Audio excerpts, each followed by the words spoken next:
മുരളീധര മുകുന്ദ മുരാരി, മുരളീധര മുകുന്ദ മുരാരി, ഗോവർദ്ധന ഗിരിധാരി മുരാരി, ഗോവർദ്ധന ഗിരിധാരി. മായാനാടക सूत्रधारी, मायानाटक सूत्रधारी, मायानाटक सूत्रधारी, माया मानुष वेशधारी, साई मुरारी, सत्य साई मुरारी. ഭഗവാന്റെ പാതാരവിന്ദങ്ങളിൽ സാഷ്ടാംഗ പ്രണാമം. ഗ്ലോറി ഓഫ് സായി എന്നുള്ള പരമ്പരയിൽ ഭഗവാന്റെ അവതാര ഉദ്ദേശം ഭഗവാൻ തന്നെ നമുക്ക് പറഞ്ഞു തന്നിട്ടുള്ളത് നമ്മൾ ശ്രവണം ചെയ്തുകൊണ്ടിരിക്കുകയാണ്. അടുത്തതായി ഭഗവാൻ പറയുന്നത്, ഭഗവാന്റെ ഒരു അവതാര ഉദ്ദേശം to save the earth from the burden she is suffering from on account of wicked people. ഈ പ്രപഞ്ചത്തിന്റെ ഭാരം കുറയ്ക്കാൻ, ഈ ഭാരം എന്ന് പറയുന്നത് പല കാര്യങ്ങളാവാം. ഒന്ന് പാപത്തിന്റെ ഭാരം, രണ്ടാമത് ഈ നമ്മൾ ചെയ്യുന്ന ദുഷ്പ്രവൃത്തികളുടെ ഭാരം, അഹങ്കാരത്തിന്റെ ഭാരം. ഈ ഭാരം മുഴുവൻ കുറയ്ക്കും, നമ്മുടെ ദുഃഖങ്ങളുടെ ഭാരം. അപ്പൊ ഗോവർദ്ധനഗിരിധാരി എന്ന് പറഞ്ഞാൽ എന്താണ്? ശരിക്കും ഒരു വിധത്തിൽ നോക്കിക്കഴിഞ്ഞാൽ ആ നമ്മുടെ കൊന്നുപോലെ നമ്മൾ ചെയ്തിട്ടുള്ള പൂർവ്വജന്മത്തിൽ ചെയ്തിട്ടുള്ള കർമ്മവും കാര്യങ്ങളൊക്കെ നിൽക്കുകയാണ്. അത് പല ദുഃഖങ്ങളായിട്ടും പല ബുദ്ധിമുട്ടുകളായിട്ടും അശാന്തിയായിട്ടും നമ്മുടെ ജീവിതത്തിൽ വരുന്ന സമയത്ത് അത് വളരെ ലളിതമായിട്ട് അത് നമ്മുടെ ശിരസിൽ നിന്ന് ഭഗവാൻ പൊക്കിയെടുക്കുകയാണ് ഗോവർദ്ധനഗിരി. അതും വലത്തേ കൈകൊണ്ട് അല്ല, ഇടത്തെ കൈകൊണ്ട്, ഈ ചെറുവിരൽ കൊണ്ട് ഭഗവാൻ ഗോവർദ്ധനഗിരി പൊക്കി പിടിച്ചതുപോലെ he will lift all the burdens. അതാണ് ഗോവർദ്ധനഗിരിധാരിയുടെ ഒരു വ്യാഖ്യാനം. അപ്പൊ അങ്ങനെ ഭാരങ്ങൾ അകറ്റുന്ന ഭഗവാൻ നമ്മുടെ സ്വാമി, അതാണ് ഭഗവാന്റെ ഒരു അവതാര ഉദ്ദേശം. ഇപ്പൊ ഭാരം എന്ന് പറഞ്ഞാൽ എന്താണ്? അപ്പൊ ഒരു വിധത്തിൽ വ്യാഖ്യാനിച്ചു കഴിഞ്ഞാൽ ഇപ്പൊ ഈ രാമാവതാരമായാലും കൃഷ്ണാവതാരമായാലും അവിടെ ഈ പ്രപഞ്ചത്തിന്റെ ലോകത്തിന്റെ ഭാരം കുറച്ചത് ദുഷ്കർമ്മികള് അല്ലെങ്കിൽ അധർമ്മം ചെയ്തിരുന്നവരെ വധിച്ചുകൊണ്ടാണ്.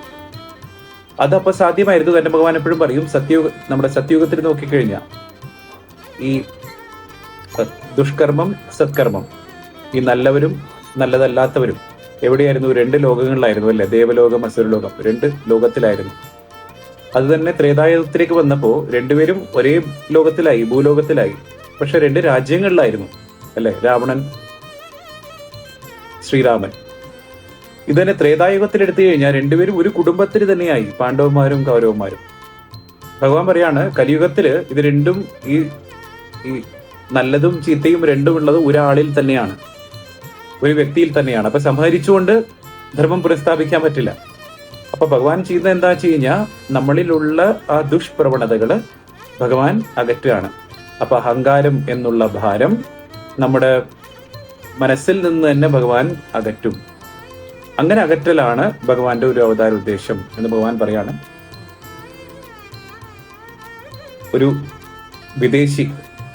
വിദേശത്തിൽ നിന്നൊരു ഭക്തൻ ഭഗവാനെ കാണാൻ വന്നിരുന്നു. ഇത് വരുന്ന സമയത്ത് അദ്ദേഹം ഭഗവാന്റെ ഭക്തനായിട്ട് അദ്ദേഹത്തിനെ തന്നെ അദ്ദേഹം കരുതിയിരുന്നില്ല. അദ്ദേഹം വളരെ പാണ്ഡിത്യമുള്ള ആളാണ്, ഒരു ട്രെയിൻഡ് സൈക്കോളജിസ്റ്റ്, സൈക്കാട്രിസ്റ്റ് ഒക്കെയാണ്. അപ്പോൾ അദ്ദേഹം ആദ്യമായിട്ട് ഭഗവാനെ കാണാൻ വന്ന സമയത്ത് അങ്ങനെ ഈ വിദേശത്ത് നിന്ന് വരുന്ന ഒരാൾക്ക് പെട്ടെന്ന് ഈ നമ്മുടെ ഭാരതത്തിൽ വരുമ്പോൾ ഭയങ്കര തിരക്കൊക്കെ, ഭഗവാന്റെ ദർശനത്തിന് ഭയങ്കര തിരക്കൊക്കെ അല്ലേ? അതൊക്കെ കാണുമ്പോൾ ഭയങ്കര ഒരു മുഷിപ്പ്, ആ ഒരു തിരക്കും ആ ഒരു ചൂടും. എന്ത് പറ്റിയെന്ന് വെച്ച് കഴിഞ്ഞാൽ കുറേ നേരം ഇങ്ങനെ വെയിറ്റ് ചെയ്യേണ്ടി വന്നു ദർശനത്തിന് വേണ്ടിയിട്ട്. അദ്ദേഹം വളരെ മുഷിഞ്ഞിരിക്കുകയാണ്. എന്നിട്ട് അവസാനം അദ്ദേഹത്തിനെ കൊണ്ട് ഇരുത്തിയത് വളരെ സാധാരണക്കാരനടുത്ത്, എന്ന് പറഞ്ഞാൽ ഗ്രാമത്തിൽ നിന്ന് വന്ന ഒരാള്. അദ്ദേഹത്തിന്റെ വസ്ത്രം പോലും അത്രയും ശുദ്ധമല്ല, ഒരു ദുർഗന്ധമൊക്കെ വരുന്നുണ്ട് ഈ തൊട്ടടുത്തിരിക്കുന്ന ആ ഗ്രാമത്തിൽ നിന്ന് വരുന്ന ആളുടെ അടുത്ത് നിന്ന്. അദ്ദേഹത്തിന് എല്ലാം കൂടി വരുമ്പോൾ ഒരു മുഷിപ്പോ. അപ്പോൾ അദ്ദേഹത്തിന് തൊട്ടിരിക്കുന്ന, അദ്ദേഹം വലിയൊരു പണ്ഡിതനാണ്, തൊട്ടിരിക്കുന്ന ആളോട് വളരെ ഒരു മുഷിപ്പൊക്കെ തോന്നി, ഒരു അറപ്പൊക്കെ തോന്നി. അപ്പൊ ഞാൻ ഒരു വലിയ ആള്, ഇദ്ദേഹം ഒരു സാധാരണ ഗ്രാമത്തിൽ നിന്നൊരാള്, അദ്ദേഹത്തിനെ കുറിച്ച് വളരെ മോശമായിട്ടുള്ള അഭിപ്രായമായിരുന്നു. ഭഗവാൻ ദർശനത്തിന് വന്നു. ഭഗവാൻ വന്ന് ഈ പണ്ഡിതന്റെ തൊട്ടടുത്തിരിക്കുന്ന ആ ഗ്രാമത്തിൽ നിന്ന് വന്ന ആളുടെ അടുത്ത് ഭഗവാൻ സംസാരിച്ചത് ഇംഗ്ലീഷിലാണ്. അപ്പൊ അത് കണ്ടപ്പോൾ ഇദ്ദേഹത്തിന്, ഈ പണ്ഡിതന് ഭയങ്കര ആശ്ചര്യം തോന്നി.